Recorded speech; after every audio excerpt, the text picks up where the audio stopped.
All right, I'm back again with some new releases. The links and timestamps for each of the books will be down in the description, as well as a link to sign up if you're an author and want to put your book in front of me. Never guarantees that you'll be featured, but it does up your chances of me knowing that your book is available. Anyway, let's go ahead and get into the picks for this week. The Blighted Stars by Megan E. O'Keefe comes in at 544 pages, and it is the first book in the Devoured Worlds series. This one is pitched as fiction, science fiction, space opera.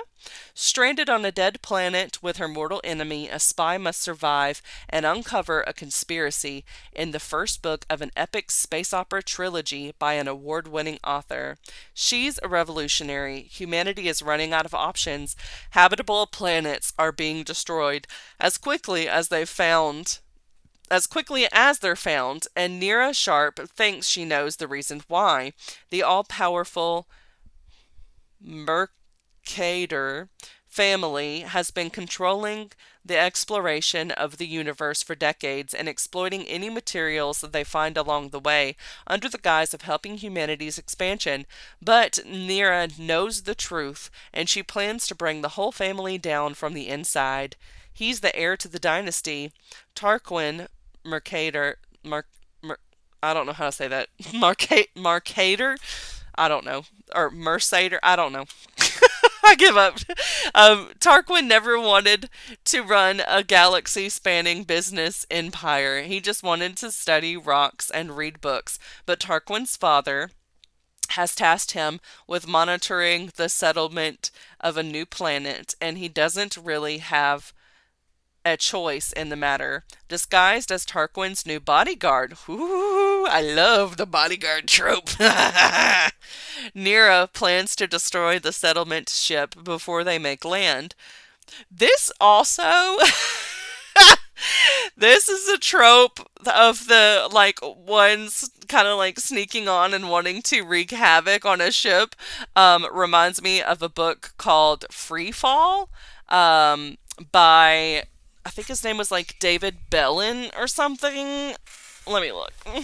I have his other book. I have two of his other books over here. Um. Oh, Joshua David Bellin. Yeah. So that reminds me of that, and I liked it in some ways, and I didn't like it in other ways. I wanted more bad things to happen than did, but now with like past perspective, not being close to the writing and just thinking of the story itself, and being a little less critical than I was of it at the time, I would say that if it sounds good, you should check it out. Even though at the time I think I gave it like a 2 star, and I did wind up getting rid of it. I wanted there to be more romance, more romance, and more deadly consequences. But it was an interesting read. So yeah, this is another one that is going to have that in here. But anyway, let's get back to talking about it. Disguised as Tarquin's new bodyguard, Nera plans to destroy the settlement ship before they make land, but neither of them expects to end up stranded on a dead planet. To survive and keep her secret, Nera will have to join forces with the man she's sworn to hate, and together they will uncover a plot that's bigger than both of them.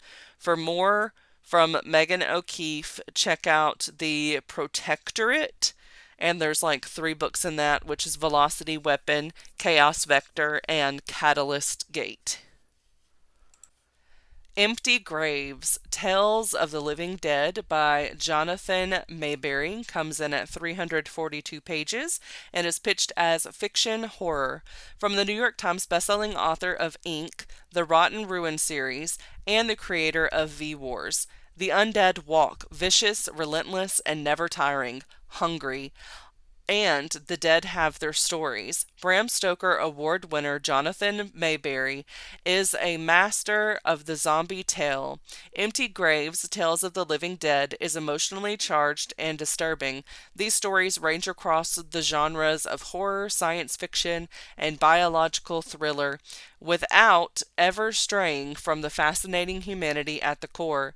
Together in a single action-packed collection, these 15 gritty tales of the living dead span Maberry's career, including an exclusive, never-before-published short story. Forever Is Now by Mariama J. Lockington comes in at 416 pages and is pitched as young adult fiction, social themes, prejudice, and racism. From rising star author Mariama L. Lockington comes a powerful young adult debut novel in verse about police brutality, mental health, and finding your safe place in an unforgiving world. I'm safe here. That's how Sadie feels in her girlfriend's arms on a perfect summer day. But then her girlfriend suddenly breaks up with Sadie. Moments later, she witnesses a scene of police brutality which upends what now feels like a mirage of security. I'm not safe anywhere. That's how Sadie feels every day after. So she retreats to her house. Her therapist gives her suffocating isolation a name, agoraphobia. Meanwhile, Sadie's best friend, Evan, updates her on the protest taking place outside. She wants to be part of it, but she can't, or can she? I can build a safe place inside myself. This is what Sadie learns over the course of one life-changing summer, with some help from her family, her friends, an online platform for activists, and the swoon-worthy new boy who moved in next door. If you still recognize me, I'm just gonna say that is such like a unique title. um, yeah, that's unique. I like that. By Cynthia comes in at 384 pages and is pitched as young adult fiction, romance, LGBTQ plus. For fans of Heartstopper, some girls do, and it's not like it's a secret, this heartfelt, poignant YA debut is a second chance summer romance that will steal your heart. This summer, Elsie is finally going to confess her feelings to her longtime and long-distance crush. Ada's fanfics are to die for, and she just gets Elsie like no one else. That is until Joan, Elsie's childhood best friend, literally walks back into her life and slots in like she had never moved away to Hong Kong and never ignored Elsie's dozens of emails and letters. Then Ada mentions her grandmother's own long-lost pen pal and maybe Love, a woman who once lived only a train ride away from Elsie's Oxford home, and Elsie gets the idea for the perfect grand gesture. But as her plan to reunite the two older women ignites a summer of repairing broken bonds, Elsie starts to wonder if she, too, can recover from things she's lost. With a beautifully earnest teen voice, a light epistolary element, and a dash of fandom, this wistful and delightful debut is a love letter to queer coming of age, of finding community and finding yourself. I will also say, if the concept of like older people, like grandmothers, falling in love and having been in love with each other in their teen years, and you would love to see that sort of thing from the perspective of those people and not their grandchildren, highly recommend checking out Bingo Love. I wish that that series had like continued. I think last I saw there was only one volume of it. There might be more now, but I absolutely enjoyed that graphic novel.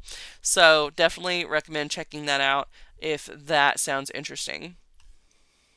Magic Has No Borders is written by several authors, some of which include Samira Ahmed, Sona Charaipotra, Saba Tahir, Sayantani Das Gupta, Tanaz, Bhathena, and Sengu. It cuts off that name, so I don't know what the last name is for that. It comes in at 352 pages and is pitched as young adult fiction, short stories, collections, and anthologies. A fantasy and science fiction teen anthology edited by New York Times bestselling authors Samira Ahmed and Sona Charaipotra. Charaipotra that features a collection of magical stories by award-winning, best-selling, and emerging authors from the South Asian diaspora. A pair of a pair of star-crossed lovers search for a way back to one another against all odds. A girl fights for her life against a malignant, generations-old evil. A Peri seeks to reclaim her lost powers, a warrior rebel against her foretold destiny. From Chudals and Paris to Jinn and goddesses, this lush collection of South Asian folklore, legends, epics reimagine stories of old for a modern audience. This fantasy and science fiction teen anthology, edited by the people I already mentioned earlier, contains a wide range of stories from 14 best-selling, award-winning, and emerging authors from the South Asian diaspora um, that will surprise, delight, and move you. So read on, for after all, magic has no borders. Some authors that were not mentioned earlier. There's Preeti Chibber, is the other one that is mentioned on here. Of Light and Shadow, a fantasy romance novel inspired by Indian mythology, comes in at 448 pages, written by Tanaz, Bhathena, and is pitched as a young adult fiction fantasy. Set in a historical India-inspired universe, Of Light and Shadow is a standalone novel of magic, mayhem, love, and betrayal, the story of a bandit in and a prince who can change each other in unexpected ways. 18-year-old Roshan is out for justice, abandoned by her parents at birth, and taken in by Jawala's most notorious bandit. She is now leader of the Shadow Clan, a gang impoverished by the Jawalan government's atrocities. Her goal: expose the government's corruption to Queen Baharavi of Jawala and earn back rights for her people. Second in line for the throne, Prince Navin has always felt like an outcast. When a night out drinking with friends leads to his capture by the Shadow Clan, Navin plots to befriend Roshan and use her to buy back his freedom. And he has no intention of sympathizing with her cause. The closer Navin and Roshan get, the harder it becomes to fight against their growing attraction. But can love be enough to overpower injustice, deceit, and even death?